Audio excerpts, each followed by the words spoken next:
안녕하세요. 김원준입니다. 국가보훈처는 어제 감사 결과를 발표하고 박승춘 전 보훈처장을 수사 의뢰했습니다. 총선과 대선 직전 박정희 유신 독재에 저항했던 민주화운동을 빨갱이 책동이라고 교육하는 DVD를 국정으로부터 받아 배포하고 청와대 지시와 정경련의 지원을 받아서 세월호 특조위 해체 시위와 같은 관제 데모에 동원됐던 고엽제 전후회에 한국토지주택공사로부터 주택사업 우선사업자가 될 수 있도록 지원하는 등 혐의는 여러 가지입니다. 이 수사 의뢰에 대해 조선일보는 또 한 번 정치보복 프레임을 끌어들였습니다. 이전 정권은 선거 패배와 정권 교체로 국민 심판을 받았고 그 이상 엄중한 심판이 없는데 직성이 안 풀려 다 감옥에 보내면 정권이 다시 바뀌면 그대로 보복당할 것이다.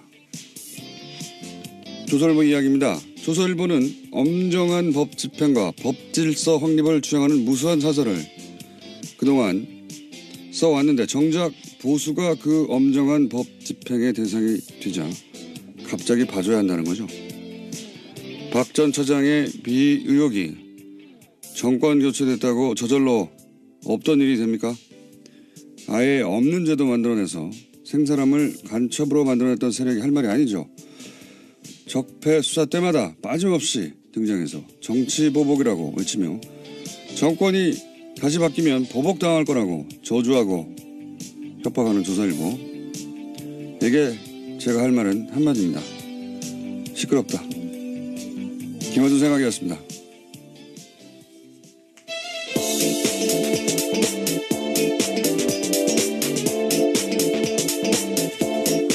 시사인의 김은지입니다.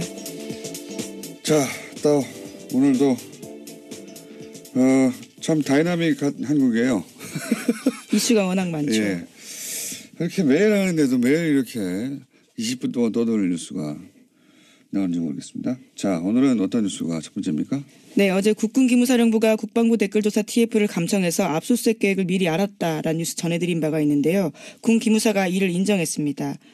SBS 보도 직후에 이석구 기무사령관이 의혹을 전면 부인한 것과는 전혀 다른 태도인데요.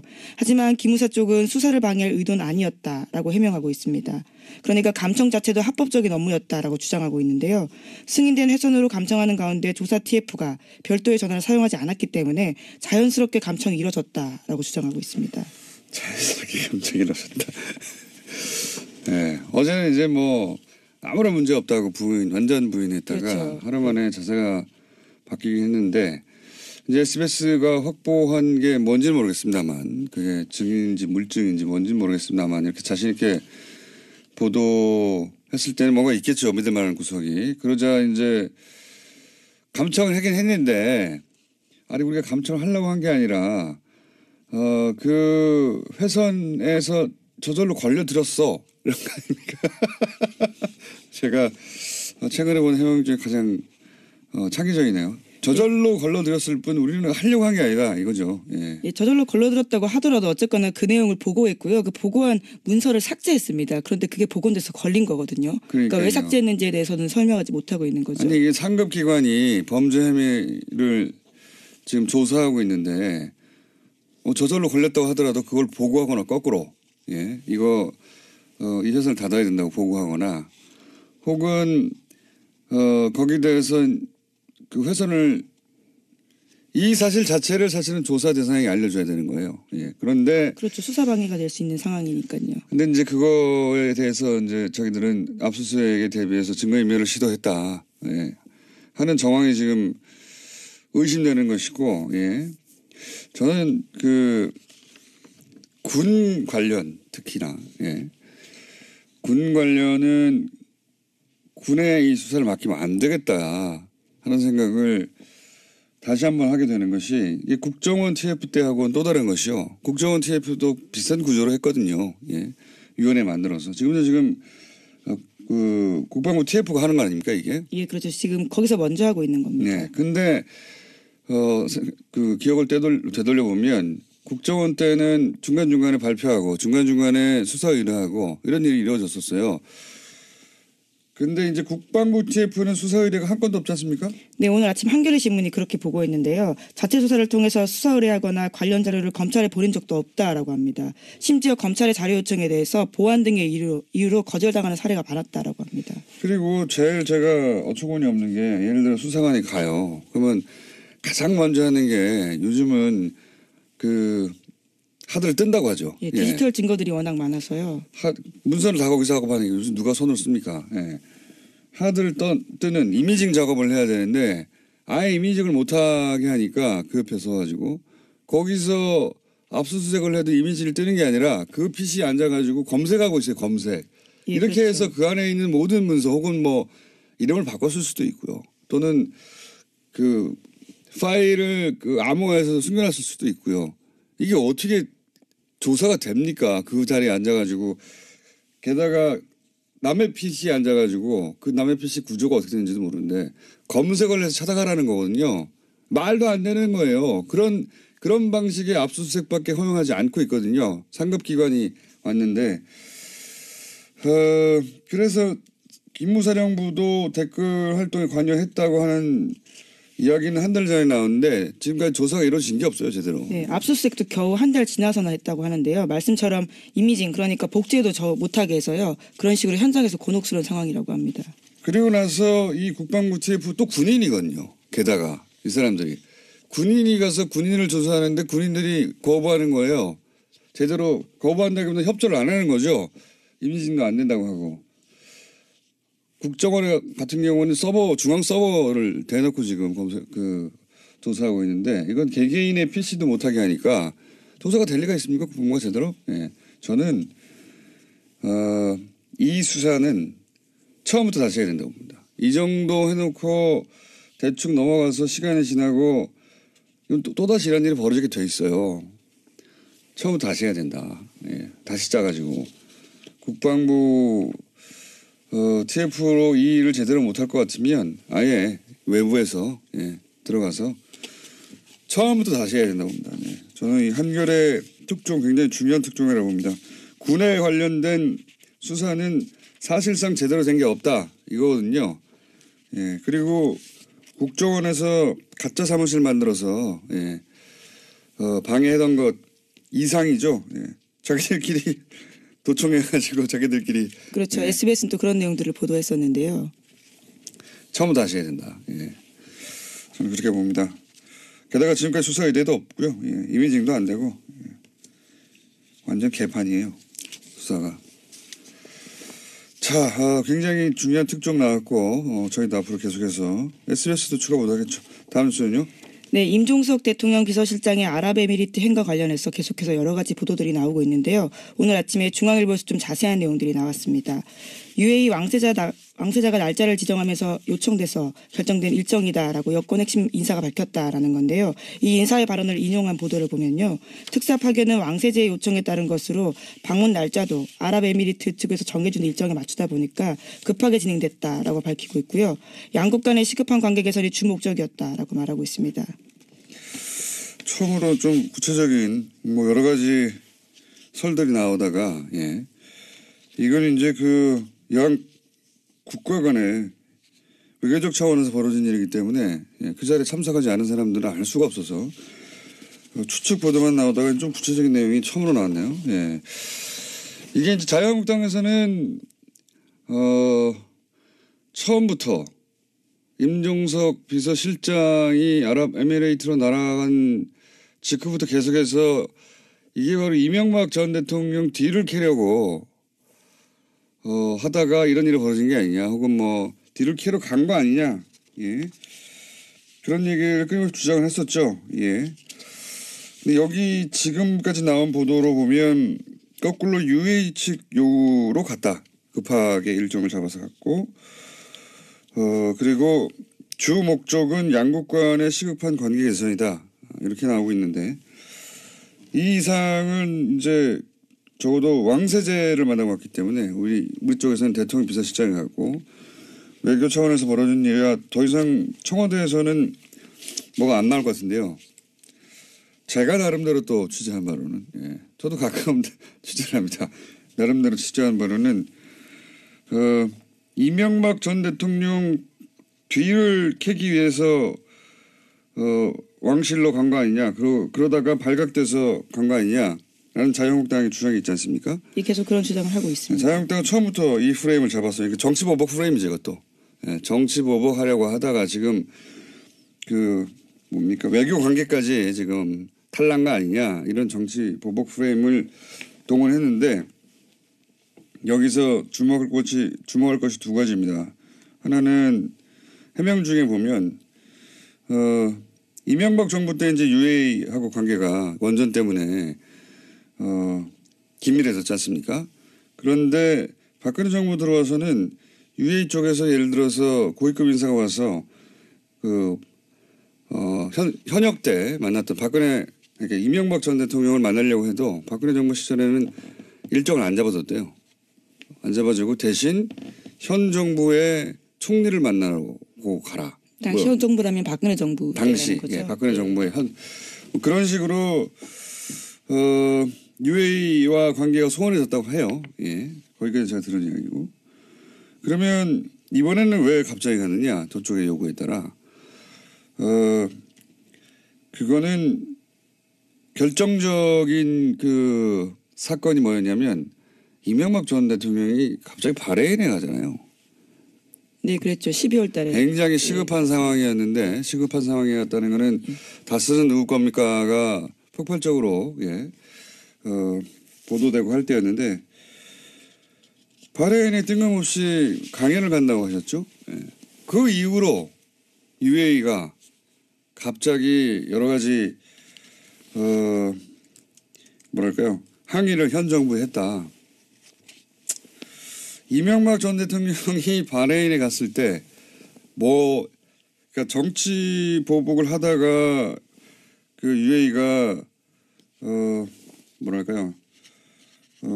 관계가 나빠진 게 아니라 이명박 전 대통령이 바레인에 갔을 당시에 무슨 일이 일어났다. 이거는 제가 전후 사정을 취합하다가 저의 추정입니다. 이것도 역시 저 참석해 보지 않았기 때문에 이 고위급의 만남에 이명박 전 대통령이 뭐라고 했어요. 예. 네, 12월 달이 아니고 11월 달에 갔습니다. 제가 날짜를 잘못 말씀드렸는데요. 뭔가 이간질을 했어요. 예. 뭔가 이간질을 가서 하고 그 얘기를 들은 UAE는 이명박 전 대통령의 예를 들어서 다스 관심 없어요. 당연히 그게 아니라 뭔가 이간질을 한 것 같다. 예. 그리고 그 프레임에 딱 맞춰서 자유한국당이 정치보복이라고 여기까지가 제가 추정한 바입니다. 뭔가 했습니다. 바레인에 갔을 때. 이건 제가 좀 더 취재해보고 구체적인 게 있으면 다시 이야기하기로 하고 여간 언론에서 보도 안 되는 것 중에 하나가 이명박 전 대통령의 바레인 전후에서 이런 일이 갑자기 벌어진 거거든요. 뒤로. 그때 뭘 했어요. 뭘 했어요 아마.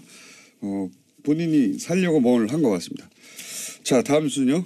네, 다스 실소유주와 정호용 전 BBK 사건 특별검사에 대한 고발 사건 기억하실 텐데요. 아직 기초조사조차 이루어지지 않았다라고 오늘 아침 한겨레 신문이 보도했습니다.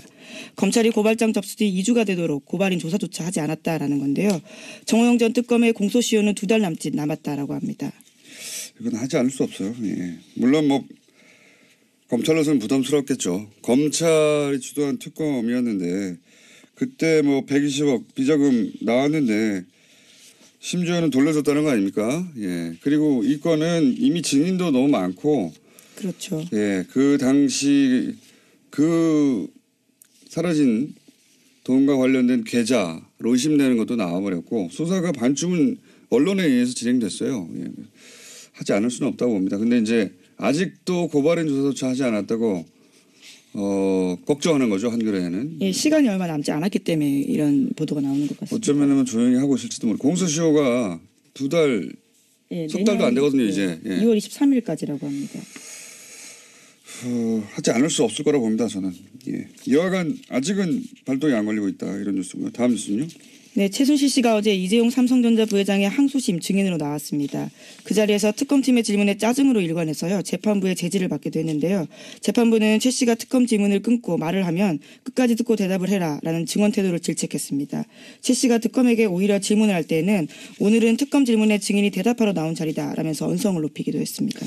최순실 씨 발언은 전달할 필요가 없어요. 예, 다 부인이거나 말도 안 되기 때문에 그 공판에서 인정은 딱 하나죠. 왜냐하면 통화 내용이 있기 때문에. 네, 박근혜 전 대통령과 통화한 내용이요. 근데 이제 거기 보면 이제 2개월치밖에 거기는 없는데 어제 제출된 것은 거기 보면 2개월 동안 문자를 한 번도 하지 않고 오로지 통화만 260번 가까이 했습니다. 260번 가까이. 그러니까 이게 이제 날짜로 나눠보면 하루에 4번 이상 했단 말이죠. 4번 이상 했는데 생각해 보면 사람이 깨어있고 활동하는 시간이 한 12시간 주로 보다 보면 3시간마다 한 번씩 전화한 거예요. 하루. 매일매일 주말도 없이. 이게 친해서 할 수 있는 통화의 주기가 아니거든요. 이건 단순히 친한 게 아니고 매일매일 어떤 업무가 있었던 겁니다. 대통령과 최순실이 당시에 처리하거나 논의해서 결정할 업무가 있으니까 매일 3시간 간격으로 계속 통화하죠. 하루에 4번 이상씩. 이게 어떻게 단순 안보 3시간마다 안보가 궁금합니까? 하지만 최순실 씨는 어제 사적 대화였고 업무 관련 얘기는 없었다라고 주장하고 있긴 합니다. 이렇게 말하는 건 다 뒤집어서 생각하시면 되는데 이건 업무 진행, 업무 전화죠. 업무 전화. 그걸 매일 한 겁니다. 하루에 3시간에 한 번씩. 본인도 이렇게 이야기하긴 했는데요. 260번 가까이 한지는 모르겠지만 자주 할 수도 있지 않느냐라는 이야기했습니다. 자주가 통상의 범주를 이거는 뭐 연애에 불타는 사람들도 이렇게 할 수는 없어요. 만약에 연애로 3시간에 한 번씩 매일매일 이렇게 온종일 1년 내내 한다면 미친 거죠. 업무였다. 자, 다음 순요. 네, 지난 정부에서의 문화계 블랙리스트가 감사원 결과보다 6배 이상 많다라는 발표가 나왔는데요. 그러니까 2,670건에 달한다라는 겁니다. 문화체육관광부 산하의 민간합동 진상조사위에서 어제 발표한 내용인데요. 이것도 중간조사 결과에 불과합니다. 여기에는 새로운 작품들이 또 들어가 있는데요. 최승우 MBC 사장의 다큐멘터리 자백, 장강명 작가의 소설 한국이 싫어서 등이 포함됐습니다. 이게 이제 국정원 아이오 정보관이 와서 요구했다는 거 아닙니까? 예를 들면 영화 같은 경우는 영화진흥위 와가지고. 네, 구체적인 진술도 있습니다. 국정원 비판한 내용이 있기 때문에 가장 큰 문제가 된다. 이렇게 이야기했다고 합니다. 그런데 이것도 역시 진상조사위 외부에서 만들어진 위원회가 감사원 결과보다 더 많이 밝혀내고 있거든요. 국방부도 마찬가지입니다. 예. 국방부 무슨 용관이 통뼈입니까? 다 대한민국 내부에 있는 감시를 받아야 되는 군이라고 해서 다 빠져나가고 하면 안 되는 거 절대 안 되는 거죠. 그래서 숨어서 그런 거 조직 만든 거잖아요. 거기가 안에 숨겨가지고 군의 그 특성을 이용해서 처음부터 다시 시작해야 돼요. 예. 어쨌든 감사원 감사 결과보다 몇 배나 많은 숫자가 있더라. 예, 국정원이 그렇게 했다. 뉴스고요. 예. 자, 시간이 별로 없기 때문에 리얼도 있고 자. 네, 제목만 말씀드릴까요? 제목 말해도 우리가 제목만 말하고 끝나진 않잖아요. 네. 잘 골라서 하나 두 개 정도 얘기해 주세요. 네, 삼성 이건희 회장의 차명 계좌에 대해 과세해야 한다는 정부의 자문기구 결정이 나왔는데요. 삼성 특검 수사에서 드러난 차명 계좌 양만 4조가 넘습니다. 이에 대해서 처음으로요 정부가 이것을 과세해야 된다라고 밝힌 겁니다. 이것도 위원회예요. 그렇죠. 금융위는 사실상 삼성 편이었거든요. 예. 과세의 액수가 결국 금융위의 주장대로 하자면 얼마 되지도 않는 4조 4천억 전체 대상이 아니라 이었는데 역시 여기도 마찬가지로 외부 금융위가 그거 아니다. 자문기구죠. 자문기구. 예, 정부 자문기구인데요. 금융행정혁신위원회에서 결정했습니다. 위원회. 금융위는 당국은 정부 당국은 금융당국은 삼성 편의 결정에 가깝게 했다면 위원회가 나서서 그거 아니지 않냐고. 예. 국방부 다시 해야 된다니까 이런 식으로. 예. 그래서 삼성에 대해서 제대로 과세하라는 위원회 결정이 권고사항이 나왔고요. 예.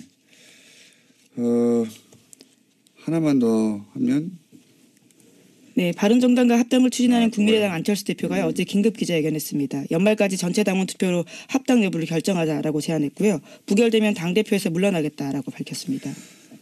그렇군요. 이건 저희가 이제 2부, 3부 연속으로 인터뷰가 있기 때문에 구체적인 내용은 뭐 각자 찬성파와 반대파 얘기를 들어보면 될 것 같은데, 근데 이제 이 보도를 하면서 이 합당 시도죠, 사실은. 예. 이 통합은 원래 같이 있다가 헤어졌다가 다시 만날 때 그런 표현을 쓰는 게 적합한 것 같고, 이건 서로 완전히 다른 당이 합당하는 거죠. 그러니까 합당 시도라고 보는데, 저는 이 합당 시도의 성격 규정을 안 해줘서 저 나름대로 성격 규정을 해보자면, 성격 규정이 제일 중요한 것 같은데, 이거는 보수 재편이죠. 보수 재편. 보수를 재편하고자 하는 큰 프로젝트의 첫 부분이 실행되고 있다. 저는 그렇게 성격 규정하는데, 왜냐하면 국민 발은 각각 39석, 11석 합치자 그런 당대당 합당 시도 그런 계획이라면 이렇게 안 하죠. 왜냐하면 보통 합당은 몸집 부풀리기거든요. 예. 근데 11석, 39석이 지금같이 진행돼서는 그대로 유지되기 어렵단 말이죠. 오히려 거꾸로 당이 쪼그라들 수도 있어요. 합당을 해놓고 원래 당보다 숫자가 줄어들면 합당할 이유가 없잖아요. 그러니까 이건 당대당 합당의 차원에서 보면 안 되고, 그렇게 해서 그리고 있는 목적하는 뭐가 뭐냐. 보수 재편이라고 하는 큰 프로젝트의 일환인데, 여기서 이제 중요한 건 안철수 대표 혼자서 그런 큰 프로젝트를 다 할 수 있느냐? 없거든요. 당연히. 사실은 그런 큰 프로젝트에 포함될 사람, 저쪽에서도 유사한 그림을 그리는 사람들이 있고, 그 이해하고 안철수 대표 이해가 맞아떨어진 거다. 정치가 혼자 되는 게 아니기 때문에. 그런 관점에서 이 시도를 봐야 한다. 뭐 정치에서 만나고 헤어지는 건 다만사인데, 이 만남과 헤어짐의 성격은 그렇게 보수 재편이라고 하는 프로젝트에 안철수 대표와 또 저쪽에서 그런 시도를 하는 사람들이 있겠죠. 이해가 맞아떨어진 것이다. 그리고 이 합당 시도를 그래서 어떤 프레임으로 보수가 보도하느냐를 보면 뭐랄까요. 이 합당 시도의 성격 규정을 다시 한번 할 수 있어요. 원래 프레임이라는 게 단어 선택부터 시작되는 거거든요. 서민행보 홍밥이라고 하면 딱 프레임이 잡히는 거잖아요. 근데 이 합당 시도를 대단히 여러 가지 단어로 보도할 수 있습니다. 예를 들어서 무리수, 강행, 또는 파국, 뭐 이렇게 보도할 수도 있고요. 지금 대부분은 정면 돌파, 승무수 이렇게 보도하거든요. 예.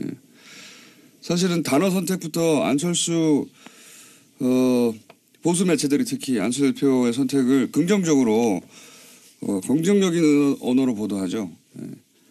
얼마든지 정반대로 보도할 수 있습니다. 문재인 대통령이 야당 반대하는 인사를 임면할 때 대통령 임명권임에도 불구하고 어떻게 보도했습니까? 강행이라고 보도하죠. 정면 돌파라고 보도하는 언론 찾아보세요. 없어요. 강행이라고 했지. 여기 강행의 뉘앙스는 부정적이거든요. 이 시도도 그렇게 부정적으로 보도할 수도 있는데 정면 승부 아니에요 지금. 의원총회도 안 나가잖아요. 정면 승부 아닌데 그 자체가 프레임이에요.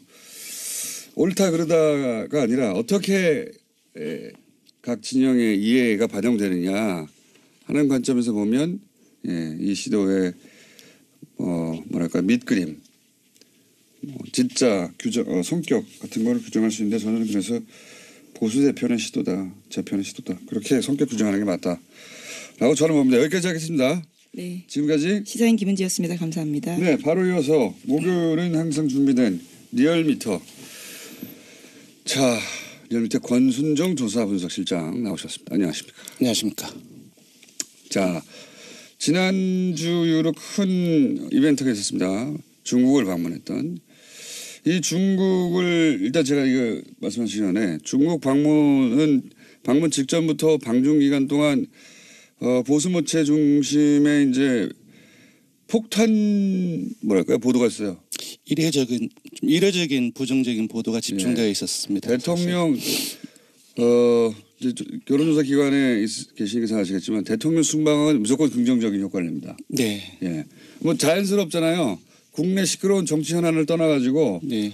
해외 가가지고 좋은 그림 막 나오고 대통령끼리 만나고 밥 맛있는 거 먹는 네. 것 같고. 그래서 거의 요번에 엇나간 게 네. 거의 제가 기억하기로는 요번이 거의 처음이 아닌가. 제가 알기로도 어제도 한번 말씀드린 것 같은데 대통령 순방이 거꾸로 부정적인 영향 여론에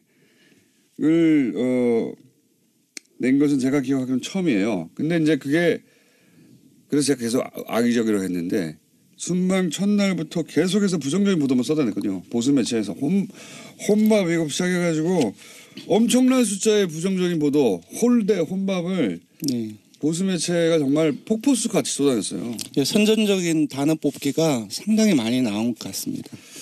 실제 그래서 이제 저는 방중 기간 동안은 뭐가 뭔지 모르는 채 아마 일반인들이 이 혼밥과 홀대 보도를 엄청나게 흠뻑 젖었죠. 예. 종편도 말할 것도 없고요. 그래서 이제 지지율이 실제 타격을 입었죠. 네, 실제 타격이 입었습니다. 최근 3주 동안에 조금씩 하락을 해서 73%에서 지난주에는 68.6%로 떨어졌습니다. 예. 근데 이제 이게 시간이 지나고 좀 여유를 갖고 보도를 되돌아보고 사실관계를 유권자들 뭐 시민들이 확인해보고 그러면서 이게 다시 상승할 거라고 전 예상했었거든요. 어떻습니까? 네, 소개해드리겠습니다. 이번 주에는 금방 말씀드린 것처럼 최근 3주 동안 하락세가 멈추고 지난주에 지지율을 유지했습니다. 0.1%포인트 상승했고요. 68.7%입니다. 부정평가는 0.3%포인트 하락해서 25.4%입니다. 오히려 하락했군요. 이제 예, 다시. 예, 그 일간으로 보면 월요일에 67.7%로 지난주 금요일에 많이 떨어졌지만 지난주 금요일에 비해서는 소폭 상승한 그 수치이고요.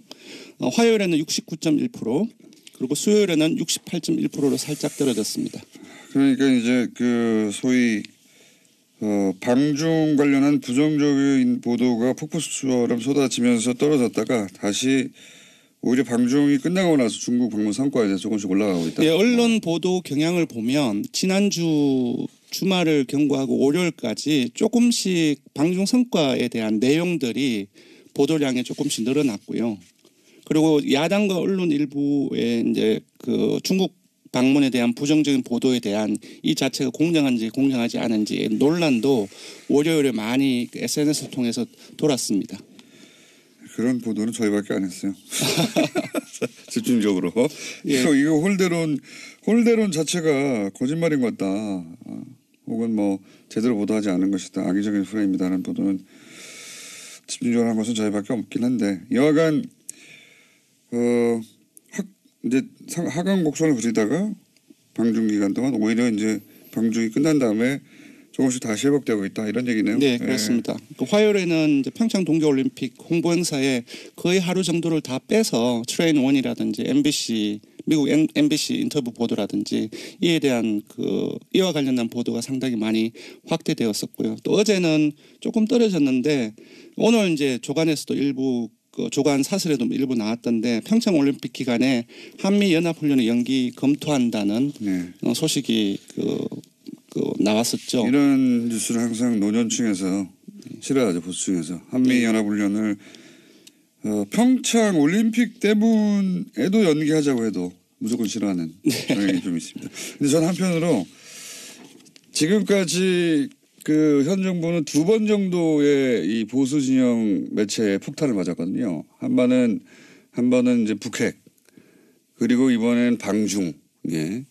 2번의 집중적인 폭격을 받았는데 그러니까 이 현 정부가 소위 그렇게 폭격을 집중적으로 당했을 때 입을 수 있는 그 지지율의 하락의 정도를 저는 그 두 사례를 보고 이제 가늠해 볼 수 있다고 보는데 그게 한 60% 중반까지 에서 저지가 돼요 보면. 네, 맞습니다. 지난 9월 3일 그 북핵 이후에 계속 떨어져서 한 67%까지가 최저치로 떨어졌거든요. 네. 그리고 이번에도 떨어진 것이 지난주에 68.6%인데 사실상 상당히 많이 지금까지 하락한 최저선이 한 60%대 중후반대, 중반이라기 하기는 좀 그렇고 중후반대가 아닌가 싶고요. 굉장히 어떤 의미에서 놀랍기도 합니다. 저지선이. 예, 왜냐하면은 그 지지층의 저지선. 지난 정부 박근혜 대통령 국정수행 지지율 최고치가 주간 집계로 67.0%입니다. 그쪽 그런 것들을 최고치하고 감안을 이쪽 하면 최저치하고 예, 차이는 있지만 그래도 전반적으로 그 최저치하고 지금까지의 최저치보다 이전 정부의 최고치보다 높다는 것은 조금 생각해 볼 부분이 있는 것 같습니다. 지지층이 굉장히 단단하게 결속한다. 왜냐하면은 이런 일이 있으면 다시 또 지지층 결집을 해요. 네. 이탈도 하지만. 네네. 예, 지지층 결집도가. 그러니까 이번 주 같은 경우는 여전히 이제 대구 경북이나 60대 이상 그리고 안보 문제에 조금 더 강경한 경향을 보이고 있죠. 진보적인 성향을 가지고 있다 할지라도 20대에도 빠졌고. 예. 근데 하지만 이제 세부 분석을 해 보니까 문 대통령의 그 핵심 지지층은 민주당 지지층이나 19대 대선에서 그 문재인 대통령을 찍었던 사람들이거든요. 이쪽에서의 지지율은 거의 변동이 없거나 그리고 이번 주 민주당 지지층에서는 오히려 소폭 올랐습니다. 그래서 뭐 역결집을 보이고 있다라고는 분석하기는 좀 힘들지만 이러한 어떤 부정적인 보도가 확대되는 과정 속에서도 핵심 지지층은 거의 변화가 없다라고 볼 수 있을 것 같습니다. 네, 이게 이제 보수층에서 그러니까 보수 세력에서 이제 공략하기 굉장히 어려운 포인트가 이런 거죠. 그렇습니다. 예. 그러니까 분명히 폭탄을 쓸 수 있는 걸 다 썼는데 예, 더 이상 하락하지 않는 거. 왜냐하면 핵심 지지층의 전체적인 어떤 규모가 상당히 이제 넓다는 거죠. 그렇기 때문에 전체 지지율도 이런 상황에서도 많이 빠지지 않는 것 같습니다. 자, 정당 지지율은 수치만 간단하게 짚고요. 매번 뭐 0점 몇 이런 수준이기 때문에. 예, 정당 지지율은 원내 주요 정당, 그러니까 사당이 정의당을 제외하고 일제히 하락세를 보였습니다. 수치를 알려드리면 민주당은 0.8%포인트 하락해서 51.1%이고요. 한국당은 지난 3주 동안에 조금씩 올랐는데 이번엔 0.2%포인트 하락해서 18.5%입니다. 정의당은 이제 계속 그 최하위를 하다가 이번에는 상당폭 올랐다고 볼 수 있을 것 같습니다. 왜냐 지지율이 워낙 낮았기 때문에 2.1%포인트 상승해서 6%를 기록했습니다. 바른정당은 0.7%포인트 하락했고 5.1%입니다. 2주째 내림세를 보이고 있고요. 국민의당은 호남에서 7.5%를 기록했습니다. 그러니까 11월 2주차에 약 호남에서 6주 전에 7.4%를 기록해서 전체 국민의당 창당 이후에 호남에서 최저치를 경신을 했거든요. 그때와 비슷한 수치로 하락을 한 것입니다. 그리고 다시 4%대로 하락을 해서 4.9%를 기록했습니다. 아무래도 현재 지금 당내 상황이 그렇죠. 가장 직접적인 영향을 미친 것으로 보입니다. 그러고 그것마저 알려주마. 네. 오늘은 뭡니까? 네, 이번에는 아까도 말씀드렸다시피 문 대통령의 중국 방문 전후로 해서 네. 그 다양한 어떤 언론 보도가 있었는데 거기에 대한 악의적인 프레임이라고 제가 계속 주장했던 일주일간 그 내용에 대해서 보도 언론설했죠. 예. 질문을 아주 건조하게 물었습니다. 잠깐 읽어드리면 지난주 문재인 대통령의 중국 방문을 전후한 언론 보도에 대하여 논란이 있습니다. 선생님께서는 문 대통령의 중국 방문 관련 언론 보도에 대해서 어떻게 생각하십니까? 이렇게 물었습니다. 우리 언론이 문 대통령 중국 방문을 어떻게 했느냐. 왜냐하면 질문의 공정성이라는 말이 들어가면 공정성이라는 말 들어갔다는 그 자체로 불공정했나라는 편견을 가지고 싶기 때문에 그냥 아예 질문에서 그런 부분들을 완전히 빼고 다 건조하게 처리를 했습니다. 언론 보도에 대해서 어떻게 생각하느냐. 네, 그렇습니다. 그랬더니 네. 불공정했다라는 응답이 67.9%가 나왔고요. 반면 공정했다는 응답은 20.9%로 3배 이상이 불공정했다는 인식이 많은 것으로 나타났습니다. 사람들도 아는 거예요. 네.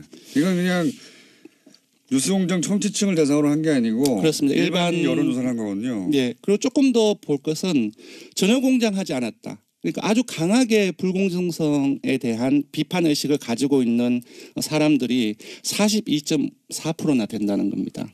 예. 네, 그렇고 세부적으로 보면 이거는 조금 중의적으로 봐야 되는데요. 자유한국당 지지층이나 보수층 60대 이상, TK, PK, 영남권을 포함해서 모두가 불공정했다라는 인식이 지배적이거든요. 특히 자유한국당을 보면 이건 좀 신기한 일이네요. 예, 왜냐하면 질문을 그 어떤 편향이 들어갈까봐 뺐잖아요. 그런 부분들은 어떤 누구에 대한 공정성이 여기서 문제가 되는데 일부 자유한국당 지지층 응답자들은 자유한국당 지지층의 생각 기준으로 해서 응답한 부분들도 배제하기는 힘들다. 그럼에도 불구하고 공정성 논란 이 부분들이 문재인 대통령 청와대 현 정부에 대한 공정성의 논란이 사실상 많이 확대되었기 때문에 수치 자체 전체적인 수치 자체는 조금 낮게 볼 수는 있겠지만 전반적인 경향을 이렇게 봐야 될 것 같습니다. 네, 말이 너무 길어요. 네. 단순하게 합시다. 그러니까 네.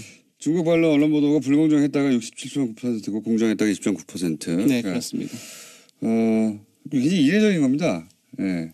대통령의 해외 순방 관련해서 국민들이 언론 보도를 불공정하다고 느낀다는 게 대단히 이상하고 이례적인 거고요. 그리고 네. 그걸 누군가가 모든 미디어가 우리는 그때 불공정했어라고 보도하지 않는데도 불구하고 불공정했다고 느끼는 거죠. 예. 그렇습니다. 여기까지 하고요. 네, 예. 조사 개요를 불러드리겠습니다. 예. 이번 주중 조사는 TBS 의뢰로 이번 주 월요일부터 수요일까지 조사를 했습니다. 전국 19세 이상 성인 1,508명을 대상으로 했고요. 유무선 전화 면접과 자동응답 혼용 방식으로 실시했습니다. 표본 오차는 95% 신뢰 수준 플러스 마이너스 2.5%포인트, 응답률은 4.3%였습니다. 리얼미터 권순정 조사분석 실장이었습니다. 고맙습니다. 지금 거기서 먼저 하고 있는 겁니다. 네. 근데 그 기억을 되돌려 보면 국정원 때는 중간중간에 발표하고 중간중간에 수사 의뢰하고 이런 일이 이루어졌었어요. 근데 이제 국방부 TF는 수사 의뢰가 한 건도 없지 않습니까? 네, 오늘 아침 한겨레 신문이 그렇게 보고했는데요. 자체 조사를 통해서 수사 의뢰하거나 관련 자료를 검찰에 보낸 적도 없다라고 합니다. 심지어 검찰의 자료 요청에 대해서 보안 등의 이유로 거절당하는 사례가 많았다라고 합니다. 그리고 제일 제가 어처구니 없는 게 예를 들어 수사관이 가요. 그러면 가장 먼저 하는 게 요즘은 그 하드를 뜬다고 하죠. 예, 디지털 증거들이 워낙 많아서요. 문서를 다 거기서 하고 하는 게 요즘 누가 손을 씁니까? 예. 하드를 뜨는 이미징 작업을 해야 되는데 아예 이미징을 못하게 하니까 그 옆에 서가지고 거기서 압수수색을 해도 이미지를 뜨는 게 아니라 그 PC에 앉아가지고 검색하고 있어요. 검색. 예, 이렇게 그렇죠. 해서 그 안에 있는 모든 문서 혹은 뭐 이름을 바꿨을 수도 있고요. 또는 그 파일을 그 암호화해서 숨겨놨을 수도 있고요. 이게 어떻게 조사가 됩니까? 그 자리에 앉아가지고 게다가 남의 PC에 앉아가지고 그 남의 PC 구조가 어떻게 되는지도 모르는데 검색을 해서 찾아가라는 거거든요. 말도 안 되는 거예요. 그런 방식의 압수수색밖에 허용하지 않고 있거든요. 상급기관이 왔는데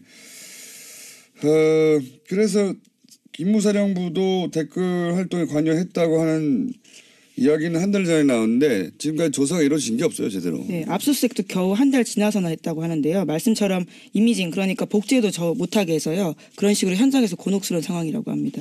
그리고 나서 이 국방부 TF 또 군인이거든요. 게다가 이 사람들이. 군인이 가서 군인을 조사하는데 군인들이 거부하는 거예요. 제대로 거부한다기보다 협조를 안 하는 거죠. 이미징도 안 된다고 하고. 국정원 같은 경우는 중앙 서버를 대놓고 지금 조사하고 있는데 이건 개개인의 PC도 못하게 하니까 조사가 될 리가 있습니까? 국방부가 제대로? 예. 저는 이 수사는 처음부터 다시 해야 된다고 봅니다. 이 정도 해놓고 대충 넘어가서 시간이 지나고 또다시 이런 일이 벌어지게 돼 있어요. 처음부터 다시 해야 된다. 예. 다시 짜가지고 국방부 TF로 이 일을 제대로 못할 것 같으면 아예 외부에서 들어가서 처음부터 다시 해야 된다고 봅니다. 네. 저는 이 한겨레 특종 굉장히 중요한 특종이라고 봅니다. 군에 관련된 수사는 사실상 제대로 된 게 없다 이거거든요. 예. 그리고 국정원에서 가짜 사무실 만들어서 방해하던 것 이상이죠. 예. 자기들끼리 도청해가지고 자기들끼리. 그렇죠. SBS는 또 그런 내용들을 보도했었는데요. 처음부터 다시 해야 된다. 예. 저는 그렇게 봅니다. 게다가 지금까지 수사 의뢰도 없고요. 예. 이미징도 안 되고 완전 개판이에요. 수사가. 자, 굉장히 중요한 특종 나왔고 저희도 앞으로 계속해서 SBS도 추가 못하겠죠. 다음 주는요. 네, 임종석 대통령 비서실장의 아랍에미리트 행과 관련해서 계속해서 여러 가지 보도들이 나오고 있는데요. 오늘 아침에 중앙일보에서 좀 자세한 내용들이 나왔습니다.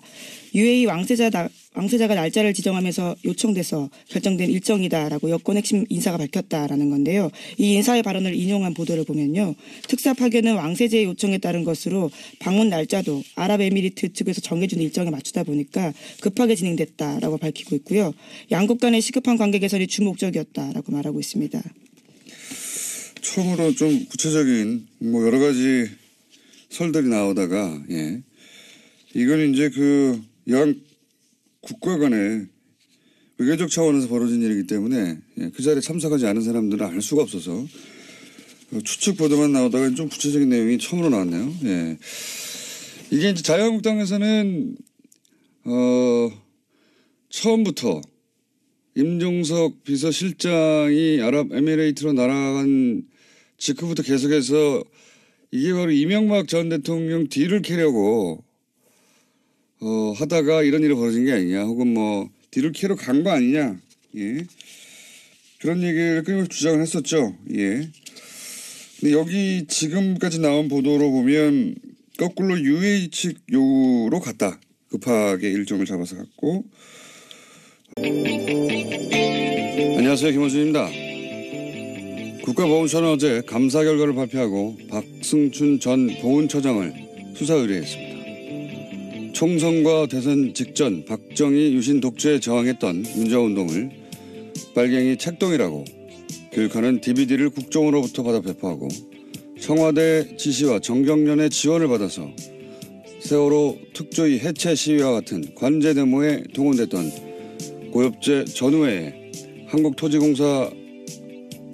한국토지주택공사로부터 주택사업 우선사업자가 될 수 있도록 지원하는 등 혐의는 여러 가지입니다. 이 수사 의뢰에 대해 조선일보는 또 한 번 정치보복 프레임을 끌어들였습니다. 이전 정권은 선거 패배와 정권 교체로 국민 심판을 받았고 그 이상 엄중한 심판이 없는데 직성이 안 풀려 다 감옥에 보내면 정권이 다시 바뀌면 그대로 보복당할 것이다. 조선일보 이야기입니다. 조선일보는 엄정한 법 집행과 법 질서 확립을 주장하는 무수한 사설을 그동안 써왔는데 정작 보수가 그 엄정한 법 집행의 대상이 되자 갑자기 봐줘야 한다는 거죠. 박 전 처장의 비의혹이 정권 교체됐다고 저절로 없던 일이 됩니까? 아예 없는 제도 만들어내서 생사람을 간첩으로 만들어냈던 세력이 할 말이 아니죠. 적폐 수사 때마다 빠짐없이 등장해서 정치보복이라고 외치며 정권이 다시 바뀌면 보복당할 거라고 저주하고 협박하는 조선일보. 이게 제가 할 말은 한마디입니다. 시끄럽다. 김어준 생각이었습니다.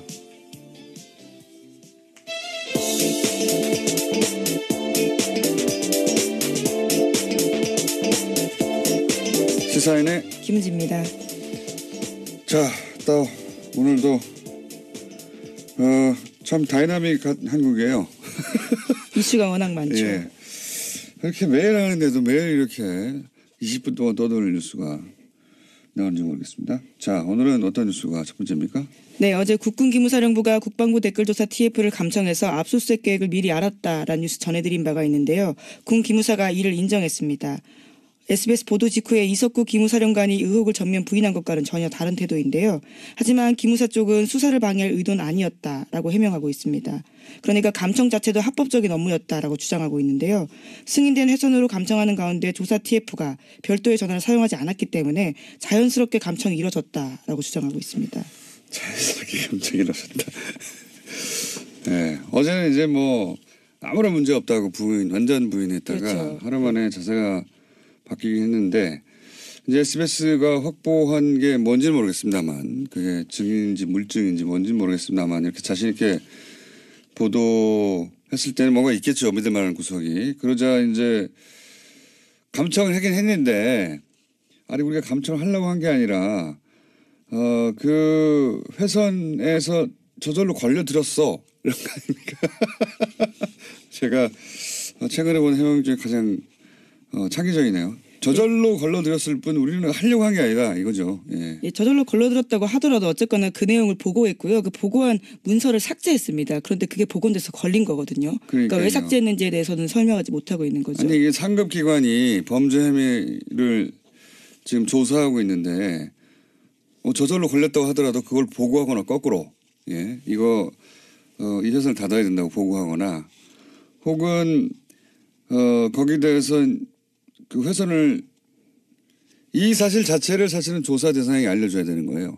그런데 그렇죠. 수사 방해가 될 수 있는 상황이니까요. 근데 이제 그거에 대해서 이제 자기들은 압수수색에 대비해서 증거인멸을 시도했다 하는 정황이 지금 의심되는 것이고 저는 그 군 관련 특히나 군 관련은 군에 이 수사를 맡기면 안 되겠다 하는 생각을 다시 한번 하게 되는 것이 이 국정원 TF 때하고는 또 다른 것이요. 국정원 TF도 비슷한 구조로 했거든요. 위원회 만들어서 지금 그 국방부 TF가 하는 거 아닙니까 이게? 예, 그렇죠. 그리고 주 목적은 양국 간의 시급한 관계 개선이다 이렇게 나오고 있는데 이 이상은 이제 적어도 왕세제를 만나고 왔기 때문에 우리 쪽에서는 대통령 비서실장이 갖고 외교 차원에서 벌어진 일이라 더 이상 청와대에서는 뭐가 안 나올 것 같은데요. 제가 나름대로 또 취재한 바로는 저도 가끔 취재를 합니다. 나름대로 취재한 바로는 이명박 전 대통령 뒤를 캐기 위해서 왕실로 간 거 아니냐 그러다가 발각돼서 간 거 아니냐 라는 자유한국당의 주장이 있지 않습니까? 예, 계속 그런 주장을 하고 있습니다. 자유한국당은 처음부터 이 프레임을 잡았어요. 정치보복 프레임이죠 이것도. 정치보복 하려고 하다가 지금 그 뭡니까 외교 관계까지 지금 탈난 거 아니냐 이런 정치보복 프레임을 동원했는데 여기서 주목할 것이 두 가지입니다. 하나는 해명 중에 보면 이명박 정부 때 이제 UA하고 관계가 원전 때문에 긴밀해졌지 않습니까? 그런데 박근혜 정부 들어와서는 UA 쪽에서 예를 들어서 고위급 인사가 와서 현역 때 만났던 박근혜 그러니까 이명박 전 대통령을 만나려고 해도 박근혜 정부 시절에는 일정을 안 잡아줬대요. 안 잡아주고 대신 현 정부의 총리를 만나고 가라. 당시 현 정부라면 박근혜 정부 당시 거죠. 박근혜 정부의 그런 식으로 UAE와 관계가 소원해졌다고 해요. 거기까지 제가 들은 이야기고. 그러면 이번에는 왜 갑자기 가느냐? 저쪽의 요구에 따라. 그거는 결정적인 그 사건이 뭐였냐면 이명박 전 대통령이 갑자기 바레인에 가잖아요. 네, 그랬죠. 12월 달에. 굉장히 시급한 상황이었는데 시급한 상황이었다는 거는 다스는 누구 겁니까가 폭발적으로 보도되고 할 때였는데 바레인에 뜬금없이 강연을 간다고 하셨죠. 그 이후로 UAE가 갑자기 여러 가지